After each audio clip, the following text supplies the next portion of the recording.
France के गृह मंत्री ब्रूनो रिटेलो ने बताया कि प्रदर्शनकारियों ने कई शहरों कस्बों में सड़कों को जाम कर दिया। जगह जगह पुलिस और प्रदर्शनकारियों के बीच झड़प हुई है। हालात काबू में करने के लिए पुलिस ने आंसू गैस के गोले भी दागे। वहां के मंत्री ने कहा कि आंदोलन की शुरुआत में ही करीब 200 लोगों को गिरफ्तार किया जा चुका है।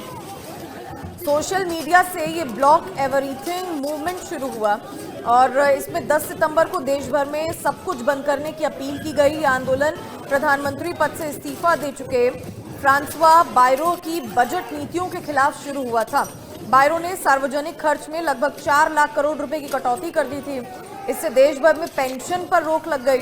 बाकी कई सामाजिक योजनाओं में कटौती कर दी गई। इससे लोग नाराज हो गए। फ्रांस में राष्ट्रपति मैनुअल मैक्रों ने रक्षा मंत्री लेकॉर्नू को नया प्रधानमंत्री बनाया। सेबेस्टियन लेकॉर्नू राष्ट्रपति मैक्रों के करीब माने जाते हैं। मैक्रों के कई मिशनों को इन्होंने सफल बनाया है, जिनको अब नया प्रधानमंत्री बनाया गया है। फ्रांस में 12 महीनों में चौथी बार प्रधानमंत्री की नियुक्ति हुई है। सोमवार को विश्वास मत न मिलने की वजह से पीएम फ्रांसवा बायरो ने इस्तीफा दिया था। पिछले साल सितंबर में गैब्रियल अटल के इस्तीफे के बाद माइकल बर्नियर पीएम बने थे। मैक्रो ने नए पीएम लेकॉर्नू को साल 2026 के लिए बजट पेश करने और संसद को सहमत करने की जिम्मेदारी सौंपी है और इसी की वजह से वहां के लोग नाराज हैं। उनका साफ तौर पर कहना है ना रोजगार वहां पर मिल रहा है, महंगाई बढ़ती जा रही है और साथ साथ 12 महीनों में चौथी बार है जब प्रधानमंत्री बदले जा चुके हैं, जिसकी वजह से वो इतना ज्यादा नाराज हैं वहां की सरकार से। आज उन्होंने एवरीथिंग मूवमेंट को अंजाम दिया है। आपको बता दें कि ब्लॉक एवरीथिंग यानी सब कुछ रोक दो मूवमेंट में 30 से ज्यादा जगहों पर प्रदर्शन हो रहे हैं। इस प्रदर्शन में 1 लाख से ज्यादा लोग शामिल हैं। वामपंथी पार्टी फ्रांस अनबाउंड LFI का भी समर्थन मिला है। फ्रांस के ट्रेड यूनियनों ने भी कहा था कि वे 18 सितंबर को बजट प्रस्तावों के खिलाफ देशव्यापी विरोध प्रदर्शन करेंगे। यानी कि अब ये विरोध प्रदर्शन आने वाले दिनों में लगातार देखने को मिलेगा, क्योंकि अलग अलग यूनियन ने अलग अलग दिन निकाल दिए हैं और उनका साफ तौर पर कहना है कि जिस तरह से वहां की सरकार चल रही है, ना नौजवानों को रोजगार मिल रहा है, ना नई नौकरियां निकाली जा रही हैं, महंगाई वहां पर बढ़ती जा रही है और 12 महीनों में चौथी बार है जब राष्ट्रपति ने प्रधानमंत्री को बदला है। इसकी वजह से वो वहां नाराज चल रहे हैं और आज जगह जगह पर हिंसक प्रदर्शन देखा गया। ये पेरिस की सड़कें हैं जहां पर भारतीय भी पहुंचते हैं। पेरिस अपने सौंदर्य के लिए जाना जाता है। आईफिल टावर लोग देखने जाते हैं और आज पेरिस की सड़कों पर हिंसक प्रदर्शन जो है देखने को मिल रहा है। 200 से ज्यादा प्रदर्शनकारियों को गिरफ्तार किया जा चुका है और लाखों लोग सड़कों पर उतरे हुए हैं। एवरीथिंग मूवमेंट को अंजाम दिया जा रहा है, जिसमें ये कहा जा रहा है कि सब कुछ रोक दो और 80,000 से पुलिसकर्मी पूरे फ्रांस में तैनात कर दिए गए हैं। जगह जगह पर आगजनी की खबरें जो हैं वो नजर आ रही हैं। घटनाएं वहां पर हो रही हैं। आगजनी और तोड़फोड़ को अंजाम दिया जा रहा है और उसके बाद 200 प्रदर्शनकारियों को पुलिस ने गिरफ्तार भी किया है। और ये तस्वीरें हम आपको दिखा रहे हैं। पेरिस पुलिस ने बताया कि अब तक वहां हुए प्रदर्शनों में 200 लोग गिरफ्तार किए जा चुके हैं। CGT यूनियन ने प्रदर्शन के दौरान कहा कि असली समस्या मैक्रो और उनके काम करने के तरीके की है। जब तक उनकी विदाई नहीं होती, प्रदर्शन चलता रहेगा।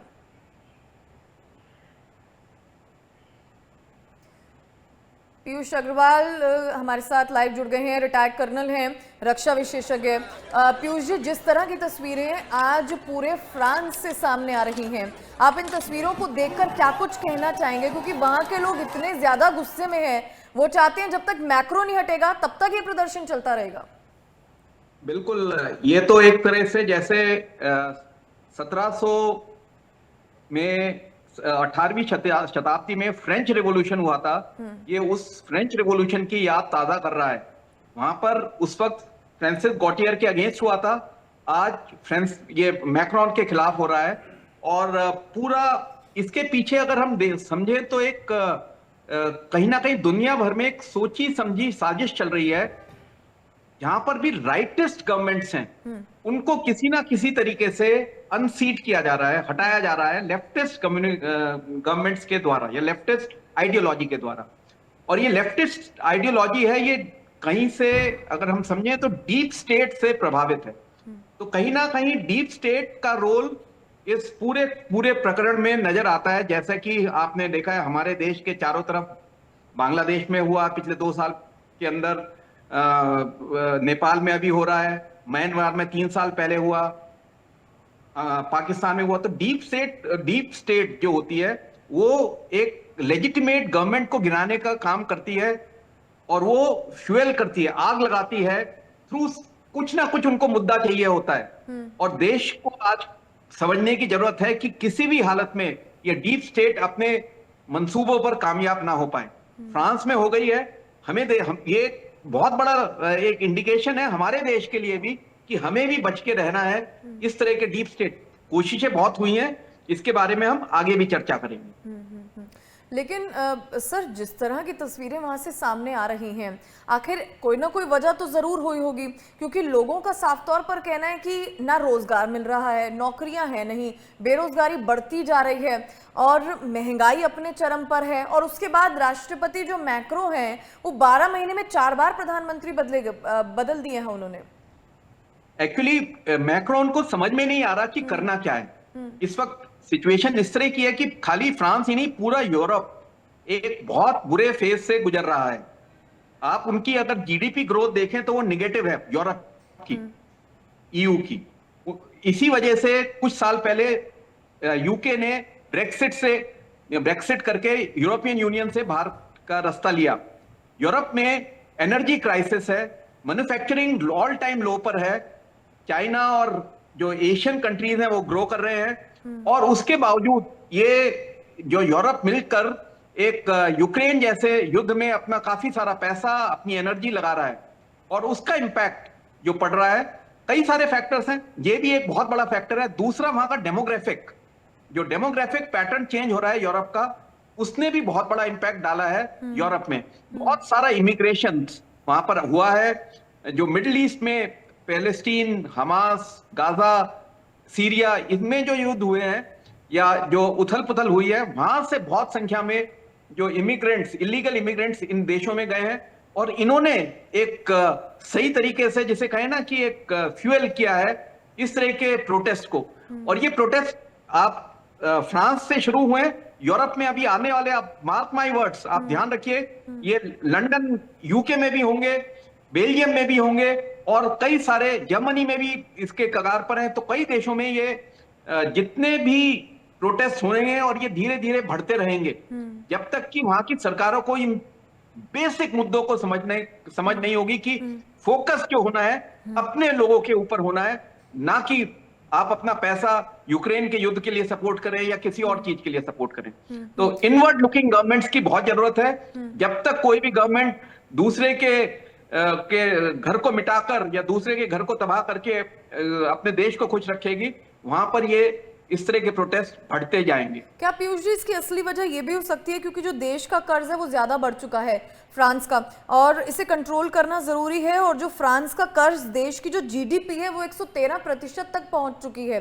क्या ये भी वजह है? और क्योंकि जब बजट निकाला गया उसमें हर चीज की कटौती कर दी गई, लोग इससे भी नाराज हैं। ये कोई भी चीज होती है, एक होता है इमीडिएट ट्रिगर और एक होता है एक्यूमुलेटेड रीजंस। मतलब क्या होता है कि आपके कई सारे कारण, मुद्दे इकट्ठे हो जाते हैं, और फिर एक जो बारूद में एक स्पार्क की जरूरत होती है, ट्रिगर की जरूरत होती है। वो ट्रिगर हुआ है जीडीपी। ये तो आप देखिए ना कि युद्ध तो यूक्रेन का 2-3 साल से चल रहा है, लेकिन फ्रांस खुल के मदद कर रहा है, नेटो के साथ जुड़ा हुआ है, अमेरिका ने उसमें वो, तो धीरे धीरे आपका इंडस्ट्रियल प्रोडक्शन बिल्कुल खत्म होता जा रहा है। जर्मनी में खत्म हो गया, इटली में खत्म हो गया, यूके में भी बहुत बुरा हाल है। तो जब इंडस्ट्रियल प्रोडक्शन जो उनका बेसिक था उनके जीडीपी का, तो वो खत्म हुआ, तो लोगों की जो परचेजिंग पावर है वो कमजोर हो जाती है, जॉब से उनको हटाना पड़ता है। रिसेशन, तो एक यूथ जो है वो खाली बैठता है, और जब आपका आप कर्ज पे कर्ज लेते रहते हो, यहां तक कि आज अमेरिका के ऊपर भी $37 ट्रिलियन का कर्ज हो चुका है। तो धीरे धीरे जब आप कर्ज पे बैठने लगते हो तो वो बबल तो फूटेगा ही, देर सवेर। कभी भी कर्ज के ऊपर कोई भी इकोनॉमी अपनी जीडीपी से ज्यादा पे कर्ज पे अगर बैठ जाएगी तो नुकसान तो होना ही होना है। और ये बिल्कुल वही उसी का आउटकम है फ्रांस में कि जो उनका जो जो ऑस्टेरिटी ड्राइव उन्होंने शुरू करी, ऑस्टेरिटी का मतलब है उन्होंने सब जगह कटौती कर दी। अब कटौती से जो एक particular lifestyle, particular quality of life को लेकर वहां के लोग कई सालों से यूज्ड टू हैं, अचानक उनको बोलो कि आप ये नहीं करोगे, ऐसा नहीं खाओगे, आप नौकरी में नहीं रहोगे, तो यूथ जो है, युवा, वो सड़कों पे उतरेगा, प्रोटेस्ट करेगा। और खाली प्रधानमंत्री बदलने से, कि आप 4 प्रधानमंत्री बदल दो या 10 प्रधानमंत्री बदल दो, जब तक आप बेसिक चीज पर अटैक नहीं करोगे या बेसिक चीज को ठीक नहीं करोगे, तब तक ये प्रॉब्लम आप सॉल्व नहीं कर सकते। ये बिल्कुल निश्चित तौर पे इसका कोई और रॉकेट साइंस नहीं है इसको सॉल्व करने के लिए। तो अब इमैनुअल मैक्रों के पास क्या विकल्प बचता है? सरकार अब अगला स्टेप क्या ले सकती है? क्योंकि प्रदर्शनकारियों ने तो साफ कह दिया है कि जब तक मैक्रो की विदाई नहीं होती तब तक हम हिंसक प्रदर्शन को नहीं रोकेंगे। अब अगला स्टेप सरकार क्या ले सकती है? देखिए, मैक्रो को तो जाना चाहिए नैतिक तौर पर भी, और क्योंकि उससे सिचुएशन अभी कंट्रोल में नहीं हो रही है, और एक वर्किंग गवर्नमेंट की वहां पे एस्टेब्लिशमेंट होना चाहिए। दूसरी चीज, उनको किसी भी तरीके से यूरोपियन यूनियन के साथ बातचीत करनी चाहिए, और या तो यूरोपियन यूनियन से अपने आप को इंसुलेट करें, क्या है, अपनी जो फंडिंग्स हैं, अपना जो जीडीपी है उसका हिस्सा डिफेंस में कटौती करें, लोगों के लिए रोजगार पैदा करें, और इकोनॉमी पर ध्यान दें। यही उनके पास एक विकल्प बचता है। चाहे मैक्रोन जाए या वो कोई नंबर 2, नंबर 3, नंबर 4, नंबर 5, कितने भी उनके प्रेसिडेंट, प्राइम मिनिस्टर आ जाए, जब तक वो इकोनॉमी पर ध्यान नहीं देंगे, ये सिचुएशन कंट्रोल में सरकार को भी सारी चीजें समझनी पड़ेंगी, और तभी लोग भी वहां पर शांत हो पाएंगे। बहुत बहुत शुक्रिया सर, आप हमारे साथ जुड़े। सो नेपाल के बाद फ्रांस में इस तरह की तस्वीरें जो है सामने आ रही हैं। पेरिस की सड़कों पर प्रदर्शनकारी लगातार डटे हुए नजर आए, गुस्से में नजर आए, और तोड़फोड़ भी वहां पर हुई।